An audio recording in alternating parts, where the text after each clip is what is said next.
মাত্র ১ টাকার pulse candy কীভাবে কয়েক মাসেই ১০০ কোটি টাকার ব্যবসা করলো। ভারতের এই গ্রুপটি সাধারণ জিনিসকে প্রিমিয়াম বানাতে ওস্তাদ। চিনতে পারছেন? এটি হলো ডিএস গ্রুপ। গল্পটা শুরু ১৯২৯ সালে দিল্লির চাঁদনি চকের একটি ছোট সুগন্ধি দোকান থেকে। কিন্তু আসল মোড় এলো যখন তারা বাবা ব্র্যান্ডের মাধ্যমে তামাকের ব্যবসার বিপ্লব আনলো।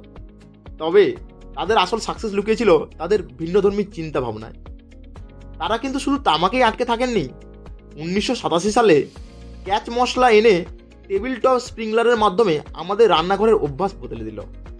এরপর ২০১৫ সালে এলো পালস, কাঁচা আমের সাথে নুনের এই ম্যাজিক স্বাদ যা গোটা ভারতের ক্যান্ডি মার্কেটকে কাঁপিয়ে দিয়েছিল।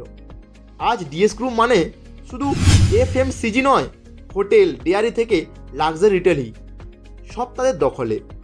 ১০,০০০ কোটি টাকারও বেশি টার্নওভারের এই কোম্পানি প্রমাণ করেছে ইনোভেশন থাকলে যে কোনো ছোট আইডিয়াই বড় সাম্রাজ্য করতে পারে। ডিএস গ্রুপের কোন প্রোডাক্টটি আপনার সবচেয়ে প্রিয় কমেন্টে জানান।